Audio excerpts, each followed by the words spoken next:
Hello and welcome everybody to another edition of Oklahoma History and Film. Love that intro. I really do. I honestly love that intro. So guys, we fixed our audio problems from last week. I apologize for that. Sometimes I just phone these things in, so... Well, we fired our engineer, so yeah, that's no right. worries. Yeah. It was somebody else's fault. We got rid of them. And so, as you guys know, we put out a poll a while back asking for your help to pick the next episode idea for Oklahoma History and Film. And we put out a couple of choices. We had three films. Yeah, it was the Jurassic Games was one. Yep. Do you want to tell them the other? Let's see. Jurassic Games, and then we had UHF, Weird Al's classic.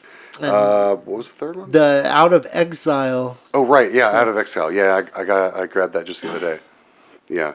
And so I would like to announce the winner here, Okay. Drum roll. The winner happened to be none other than Weird Al Yankovic's UHF. All right. It's considered a classic. I've talked to a few people in preparation for this episode who told me that it's one of their favorites. It was different. It's done sort of in the vein of like Airplane or Spy Hard or something like that. And it didn't totally resonate with me. I will admit that I laughed a lot during it, but it mostly I laughed for the skits that he was pulling off. Like there's a Conan the Librarian, which is great. There's a Gandhi 2 where Gandhi is like a womanizing like killer. It's really funny stuff. But the actual wraparound story of how we get there to me was weird. The entire movie's really slapstick. It involves this guy. He's like a Weird Al's a loser. Down in his luck, he gets a deed to a news station. So when he gets a news station, he starts putting on his own skits with Michael Richards, who we all know from the Laugh Factory, his famous monologue. Seinfeld. We know him from Seinfeld. It's Kramer from Seinfeld. And nothing else he did. It's a shame he never did anything else notorious after that. He's there, but he becomes their star for all their sketches. I don't know how you say it. Yeah. But he's a janitor, and he's in love with his mop, and he becomes a big hit. He's sort of like a Captain Kangaroo thing, and then the other channel station wants to stop them, and it was a lot. There was a lot going on here. The skit, I will say, that's my review. The skits were funny. The story I didn't really jive with as much. I mean, it opened with a parody of Indiana Jones. I think that was funny. I did enjoy that. He whips the guy's arm off, which it kind of set into motion. Which I think it's been said. A friend of mine, he described the movie as a Naked Gun starring Weird Al. So I guess that or.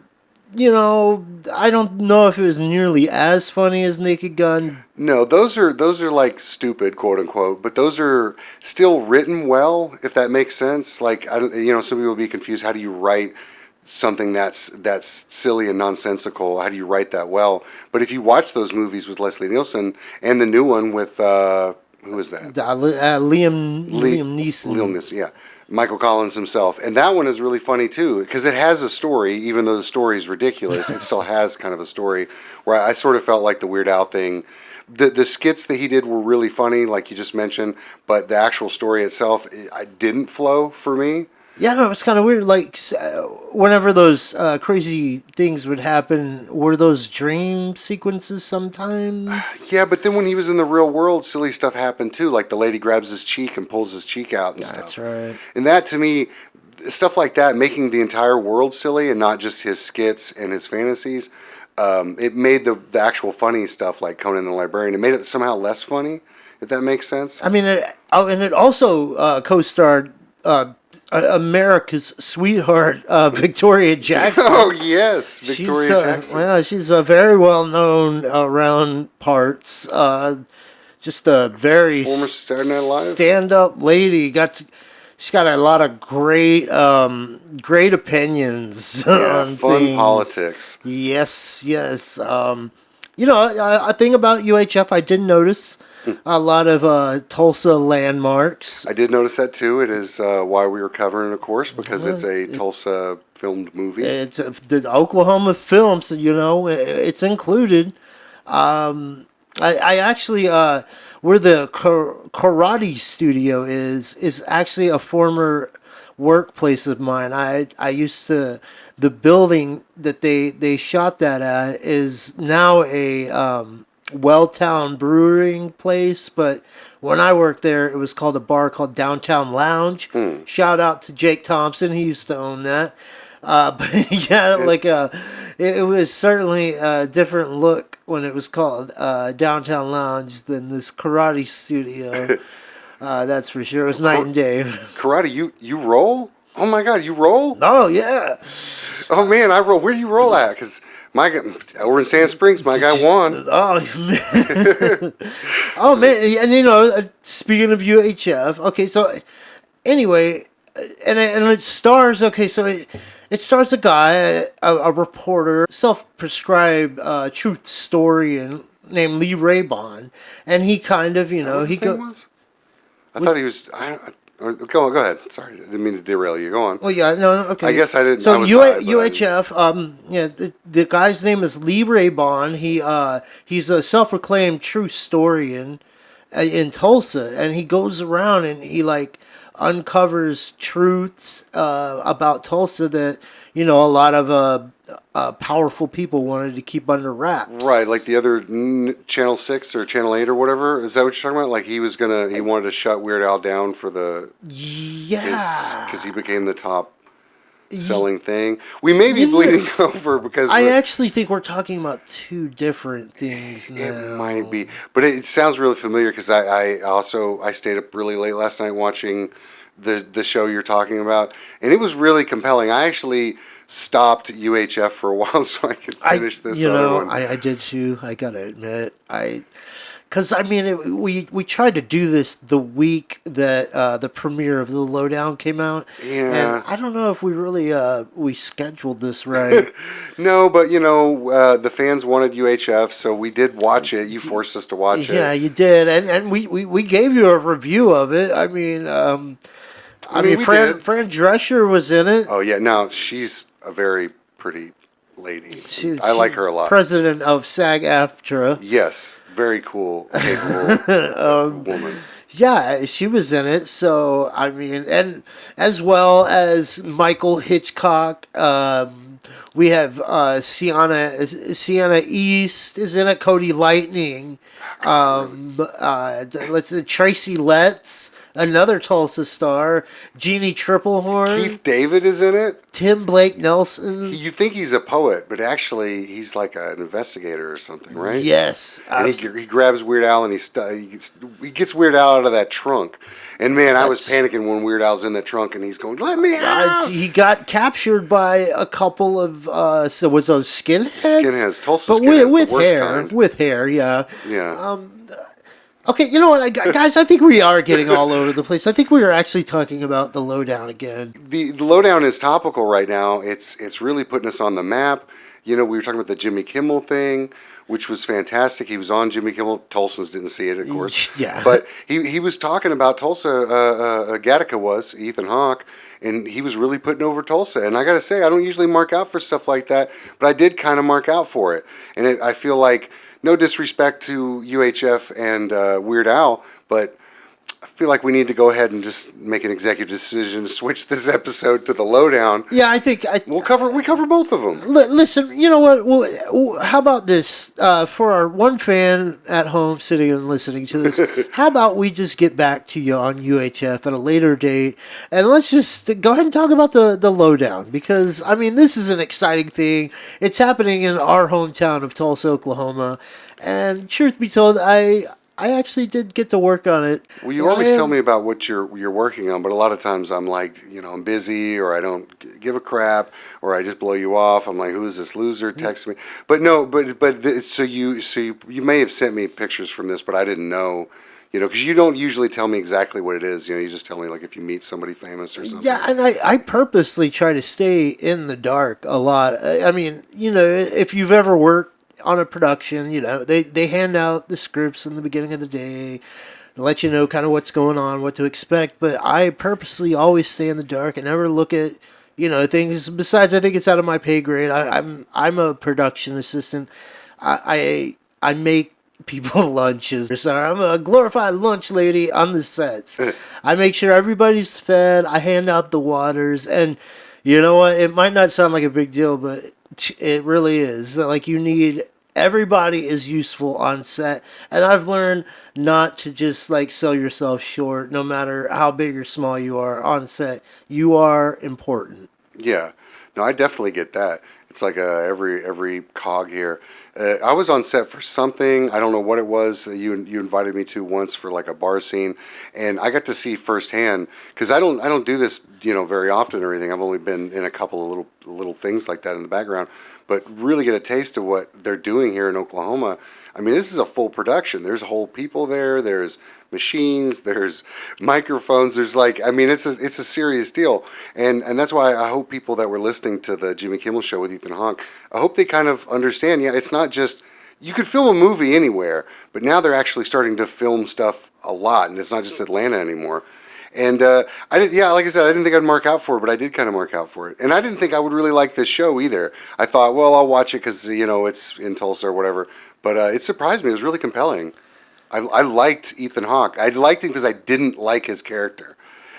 He's likable, but he's not likable. Understandable, and I think that's some of Lee Raybon's charm, and I think the character here is loosely based off of a real Tulsa legend named Leroy Chapman. That was kind of his charm as well. I feel like I've met guys like that like a million times. I feel like we had a boss once that was a lot like this guy. He just needs I guess a few years too late to have one of those skinny scarves. But same vibe, same vibe. But you like him because he's doing good. But he's like, oh God, he's so annoying. Going back to what Jimmy Kimmel said on his show when he had Ethan on there, and he was like, this is unfortunately Tulsa's getting a shout out that they can't hear, and Ethan went into, he's like, that's real unfortunate because, Ethan brought his family here while, filming the Lowdown. And, so he got a taste of how Oklahomans are. And he was like, these people were so gracious to us. They were so respectful. They were so great to us. They fed us. They brought us in and like treated us like family. And he's like, you know what? You go to Brooklyn and you're going to get that kind of treatment because there's great people in Brooklyn and there's great people everywhere. And sometimes, especially in political climate today, it is good to hear things like that. I think it's important. Yeah, if you're from Tulsa, that it's really more of a. It's not really hillbilly central. Like we mentioned this before, but like movies and shows get an A+ when they don't lean into like. If you've never been to Tulsa, you might think that Oklahoma, all of it is just it's a redneck town, and it's like, oh no, it's more of a rockabilly. And how great! Tulsa's more rockabilly. How great did they get? Did they nail like what Tulsa really is? The Lowdown, in the Lowdown. Yeah. Like I don't know, you haven't watched much of Tulsa King, right? No, just I think I watched part of the first episode and some clips. Okay, and see, so something with Tulsa King that they're never ever going to be able to do is replicate the authenticity that the Lowdown brings because they record on a soundstage in Atlanta. They don't have anything to do with Tulsa. Yeah. This had like the grimy kind of like downtown feel where you see the big buildings in the background. And it's like, I mean, right down to when Ethan is, or sorry, Lee is driving around in his van and he notices like a couple of what you might call crackheads like arguing amongst themselves. It looked like but those are actors out there. Those Yeah, are people that were hired to be out there. I was surprised to hear that. I thought maybe they just really caught that because that happens all the time. Yeah, if you didn't know any better, that happens, and that's it's such a great depiction of Tulsa. I mean, it's not a great depiction of Tulsa. Let me rephrase It's realistic. that. But yes, it's a authentic representation of Tulsa. There's a scene in episode 2 where he's on the porch with this white supremacist guy. He's getting information. Gattaca is, and the porch is so. I've been on that porch a million times. If you're from Oklahoma, you've also been on that porch a million times. There's cigarette butts everywhere. There's like an old chair. You're out there like chain smoking Wesleys, and you're like there's extension cords behind you. And I've seen it. And then there's some young guy that's your age dating your friend's mom. Yeah. He doesn't have any underwear on. His ass cracks hanging out. It's disgusting. And yeah, we've met those people. We can confirm that whoever the consultants were on the Lowdown, they did their due diligence. Yeah, for real. So tell me what you thought of the first 2 episodes so far. Are you hooked? Do you want to see what happens in episode 3? Yeah, that is one thing. I love Hulu. Shout out to Hulu. Now Hulu is good, but I don't like how they're not dropping the whole season. I don't like that. I want to watch it all at once. See this guy? He's spoiled. He's a spoiled millennial. He wants it all now. Yeah, I want to binge it all. But no, they're just giving me giving me a taste. Listen, brother, we're trying to get a season 2, man. Come on, I think it's good enough. They should already greenlight a season 2. They don't usually do that if the first episode is good. Well, I think it depends. It's a few weeks in, we should know. And I saw Kyle MacLachlan in this. He's in this. He was in Roswell and Sex and the City. They brought out all the best. I really believe that. Oh, did you see who he was banging in the one episode? Please don't talk like that about Jeannie Triplehorn. Okay, they were making sweet love to Miss Waterworld. I love that movie, and I almost didn't recognize her at first.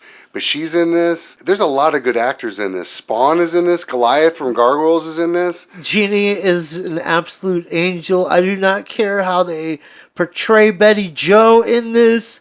That woman will be an angel to the day I die. I always wanted to ask her, who put the map to dry land on that little girl's back? She was with that little girl, right? She knew her. It's where? Since I've watched Waterworld. How did it get there? Why did those people originally tattoo it? You know what? Next time I see Jeannie, I'll ask her.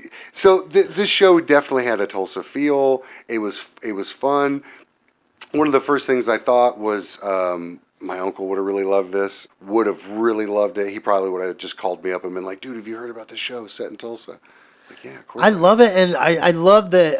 Unlike Tulsa King, it's not like this far fetched idea because man, you've lived in Tulsa long enough to know we're not the city for some old Italian dude to just walk up in our store and bully us.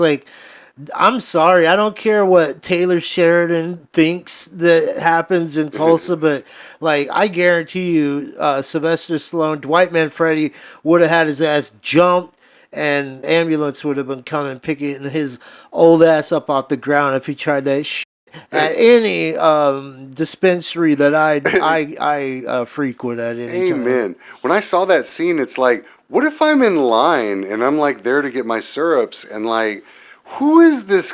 You see some bully come in and do that? In a shiny shark skin colored suit, and he's yelling at the guy wanting to take his cut of his money. Yeah. I think honestly the problem with that, if we're going to compare Tulsa King to Lowdown, is one of the first things you see in the Lowdown is you see the main guy just getting wailed on. I mean, over and over. He's getting his ass kicked. Well, does that not happen when you speak the truth and out powerful people? To me, that's more compelling to watch than seeing a guy who can just totally kick ass. It's the difference between Mick Foley and Goldberg. I'm not interested in Goldberg because he just cleans house. I want to see someone who takes a hit and comes back, and that's the first thing that jumped out at me about the Lowdown is the main protagonist is really a fighter for truth, and he probably loses some teeth for it. And the makeup in this, oh god, he's durable. Yeah. Oh, and there's a whole part where he's asking his daughter, and he asked a girl at the convenience store to do his makeup because he's so beat up. Oh yes, and did you know that you might not catch this because you haven't watched Reservation Dogs yet, but the girl at the counter was watching a YouTube video, and the girl in the YouTube video that she was watching was a Laura Dannon from Reservation Dogs, the actress Deverly Jacobs, and so that was another like callback to Reservation Dogs. And in the very beginning, I don't know if you noticed, but Lee Ray Bond is walking down the street and he passes a young lady in a hoodie and some shorts, and that was Willie Jack from Reservation Dogs. So they were doing that classic handoff, you know. Oh, that's cool. Are they like maybe set in the same universe somehow? That, you know, well, I mean, Ethan did play Laura Dannon's dad in Reservation Dogs, but you know what? We can wiggle some things around. This name of Laura Dannon, that's the name? Yes, they named her from Willow. Willow, yeah. Hell yeah. Yeah, see, you Rest gotta in peace, watch Val Kilmer. You gotta watch Reservation Dogs, man. You're doing yourself a disservice to not see that. Well, I'll start it tonight because I know you're a white man, so it doesn't really touch to your native roots. But now, technically, it's the one drop rule because that's what all the races say. So if you have one drop, then you're not white. So technically, by that logic, so I know your waters have been muddied. Yeah, so you're not one of the white men. Yeah, he's invited to the barbecue. I might share Caucasoid features with the beast, but I assure you, in my soul, I'm Grove Street for life. So, so you know that Lee Ray Bond is based on this Leroy Chapman guy. Had you heard anything about him? No, other than I was saying like he looks like a lot of like that look and that the way he walks and stuff. I've seen that before. It's totally realistic. Okay, so he was this guy. He would drive around in a white van, much like the show, and he would uncover powerful people in the city didn't want uncovered. He is the one responsible for uncovering the Tate Brady's involvement in the Tulsa massacre, which ended up getting the streets in Tulsa renamed. They renamed the Brady Theater to the Tulsa Theater, and they pretty much got rid of all of that Tate Brady bullshit because they didn't want their streets, especially in the Greenwood and down in the North Tulsa area where Black Wall Street existed. They didn't want them to be honoring some head that was a part of the Ku Klux Klan. Man. And it's all thanks to Leroy Chapman for, finding all the, he gathered all the info and then, wrote a big piece on it and it got out. And, man. And from there, people, it became a movement and it got things changed. So I think that's so cool. That is really cool. I didn't know all that. I had heard a tiny bit about that, but I didn't know it was this guy.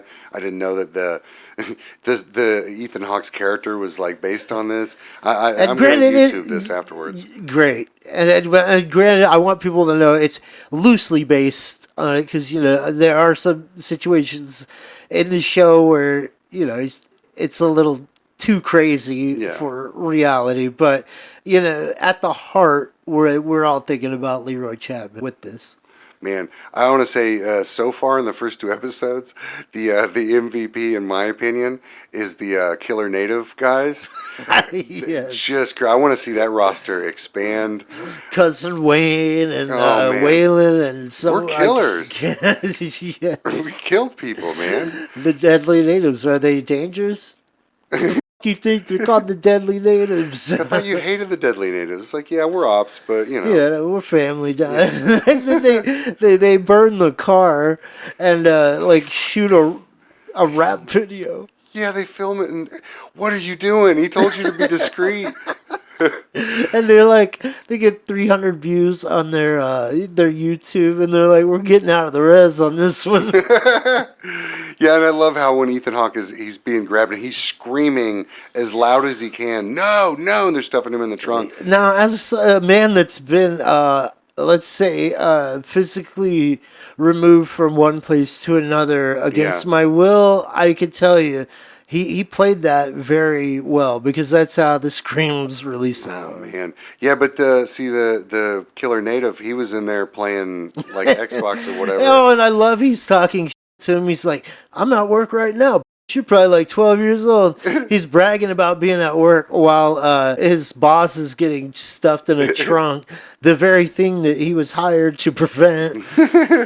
Thanks a lot. Oh man, yeah, I can't wait to see more of them. You know who that is, by the way? It's Cody Lightning. He was famous from, like, if you're in the native community, Smoke Signals, this old movie from the 90s, Smoke Signals. That's so weird you mentioned that. I was trying to think of the name of that last night, trying to find it legally on the internet to be able to watch. Yeah. I don't know where. I honestly don't know where it is streaming. So some people might have to go to other methods to find it. That's a shame. If anyone knows, please send us an email at okfilmhistory@gmail.com, as well as any suggestions. Obviously, we take those very serious. Or if you just have like hate mail. Yeah, you want to send us some hate mail. Definitely, that's the place to get it out. I've always wanted to watch that Smoke Signals because I remember seeing a review on it years ago in Friday Night Videos. There was this other show it was a native show when I was a kid. I think it was like called Grand Avenue or something, and it was like I think maybe one of those HBO mini series type of things, but it was like a native family, and all I remember. The vague memories I have, there was this girl that was like sick with leukemia or something, and at one part they did like some burning of sage in the room, and then next thing you know, she's feeling all right. I was always a little like, damn, does that work? If it does, never tried it. I might need to talk to some people at the Johns Hopkins University or something. Man, so I wonder when is the next episode of Lowdown drop? Well, depending on how fast I can get this out, the next episode drops September 30th. That will be episode 3. And then episode 4 will be coming October 7th. It's a compelling show. I really want to see Keith David smack the shit out of Ethan Hawke. He came close. What if he turns out to be evil? Well, you think? I mean, I don't know. Keith David I have never seen him be evil before. I mean, we obviously know the Allen guy, the redhead, was evil. Oh yeah, he looks evil. Now, so what have we established from episodes 1 and 2 that? So we have the guys at Akron that are buying up all the black-owned businesses and all the real estate out in North Tulsa. But then you have the skinheads, and it was implied that the skinheads were kind of working for that Allen guy on Akron, but he was a little... That whole situation was confused because he was like, who's my boss? And he's like, oh, wait, you're the boss? He's like, I'm not a boss. Yeah, he bitched those guys out. That was a really weird scene. So something's going on there. There was a miscue, and I don't know if those guys were supposed to die. Man, this is honestly, this is so cool that we're able to do this because, like, we don't know what's going to happen. I would like to know if you have any. I genuinely spoilers, don't. I stayed in the dark on purpose. Man, so that's cool. So we're going to get to watch it just right along with the listeners and the viewers, like to kind of know. I want to know what happens. Is Ethan Hawke going to survive it? I mean, it doesn't seem like he will because he's already almost died a bunch, like twice already. I gotta give a huge shout out to my friend Mary Buss. She plays Mary Ann, wife of Donald Washburn, the big ass-kissing, sort of shady gubernatorial candidate. The English language is perfect. She is his wife, and you get to see her like throwing shoes and wilding out. Oh, that was her when he's dyeing his hair and he comes out with that kid thing on. That is my friend Mary Buss. I met her a couple years back while I was driving. I was working as a driver, and she was doing her actress thing on another indie film. And I mean, from day one I met her, she's always been one of the most kindest people I've ever met in this business, and not just in this business, in life, man. She's just a really great person. She's actually the one that inspired me to do this podcast, so I really got to give a big shout out to Mary Buss. She plays Mary Ann in The Lowdown. Definitely check her out. Look her up. She's an amazing woman. Well, you're saying how nice she is, but the one I saw on screen seemed really Hey, you know mad and what? loud. She And had a very valid reasons. I told her that guy was he wasn't. She wasn't treating. He didn't treat her like the queen she deserves to be treated. if she would have just watched Sex in the City, she'd know he was Charlotte's first husband, and he had a weird thing with his mom. So those guys, the mom guys, it's better to hate your mom. You shouldn't love your mom too much. But yeah, he would have known. It's probably from his stress from not being believed over Roswell. I love that movie, and he's in that movie, and he was good in this. I can't wait to see what he does next. I don't like him dyeing his hair though. It looks like Ronald Reagan, which I guess is part of the point. And we have a lot more surprises coming. We still haven't seen Peter Dinklage. Yeah, He's in and this? we know we've seen him in trailers. Absolutely, he's in. I haven't seen the trailer. Oh yeah. And I do want to give another shout out to Michael Hitchcock. He plays Ray. He's one of the antiquarian or antiquit.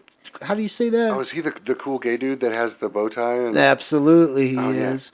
He is just an amazing actor. A joy to be around on set, and just like he's a scene stiller. I think he's going to be one to watch. Like I can't wait to see his character more and more. Yeah, I like this character because he's really like cool with everyone, really polite, but he's He's shady. got a little sassiness to him too. Yeah, and he's like buying stolen stuff. Like, Yeah. he knows. He's my what's kind what. of people. Yeah, yeah. For sure. Then we got to also mention the jujitsu part. Oh, which yes, made me yes. laugh out loud.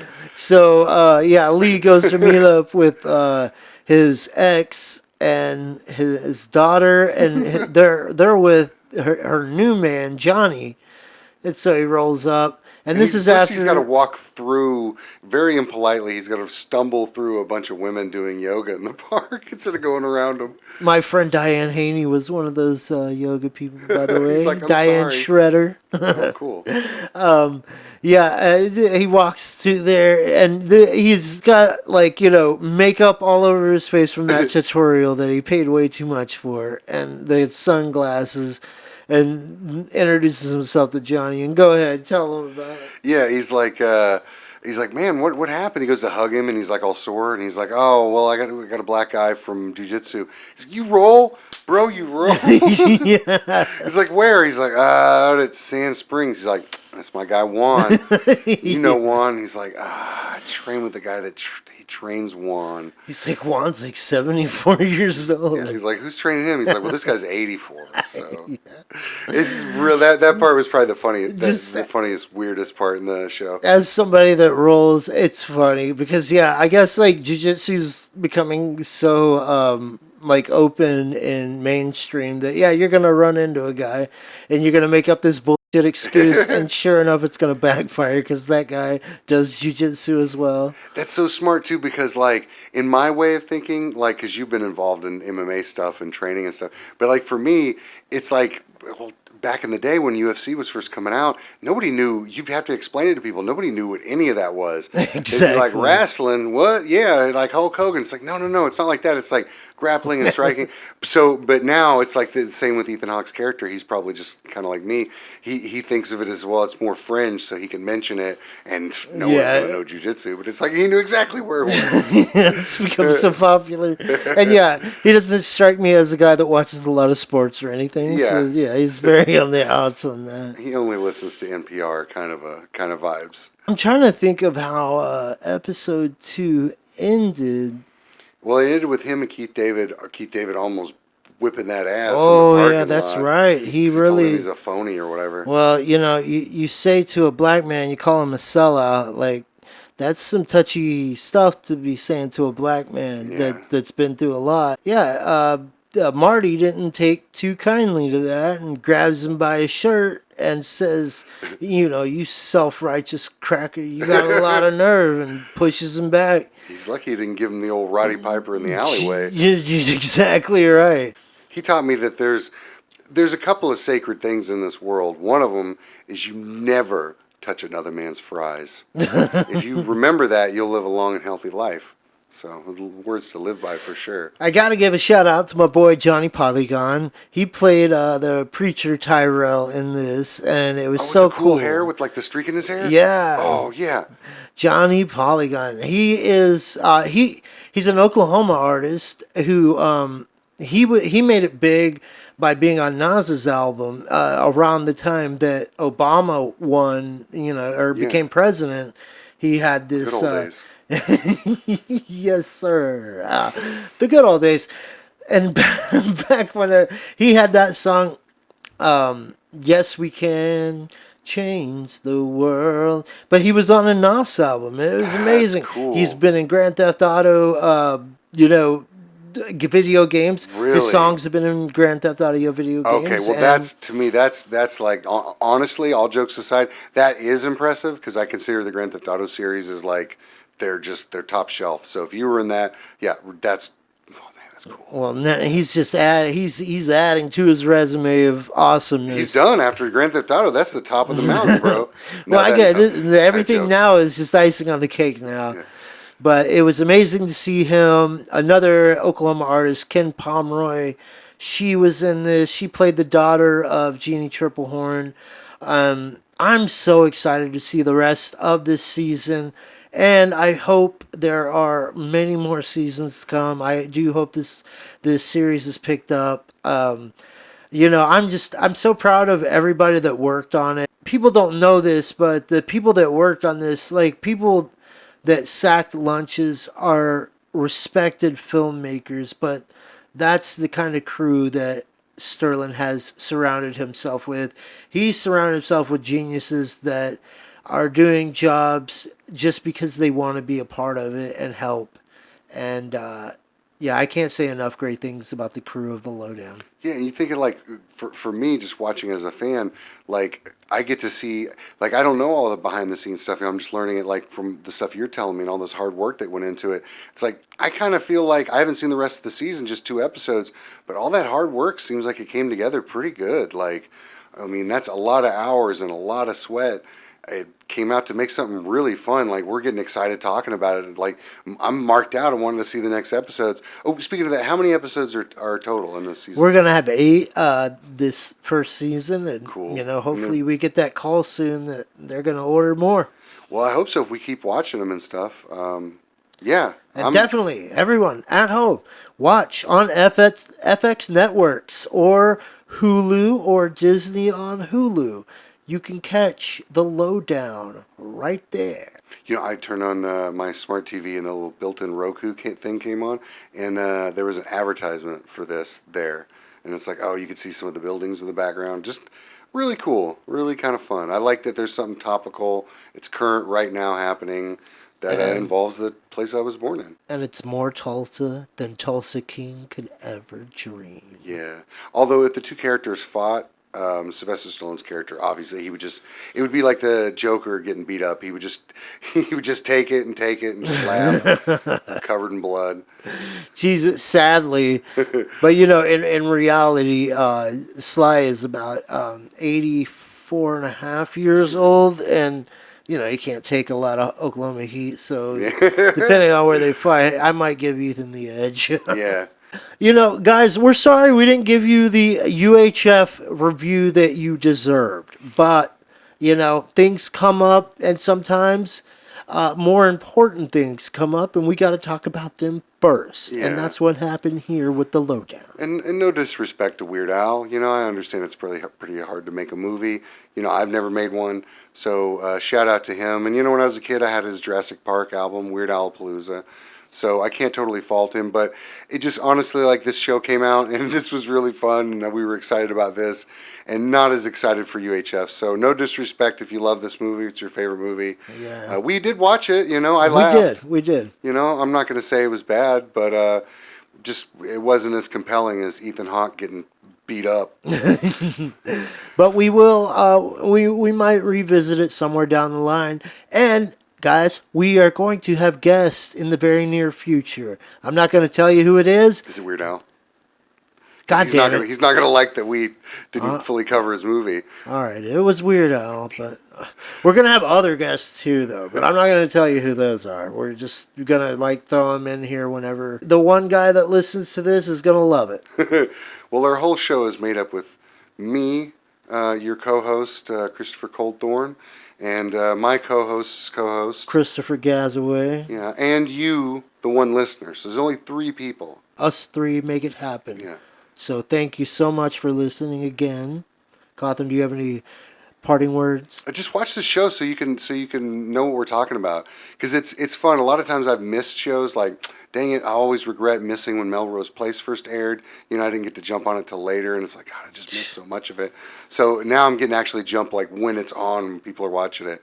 So I'm having a lot of fun with that. I think you guys should too. Write us some letters. Tell us some fan speculation. It'd be like when Lost was on the air. We can speculate, like, where did the polar bear come from?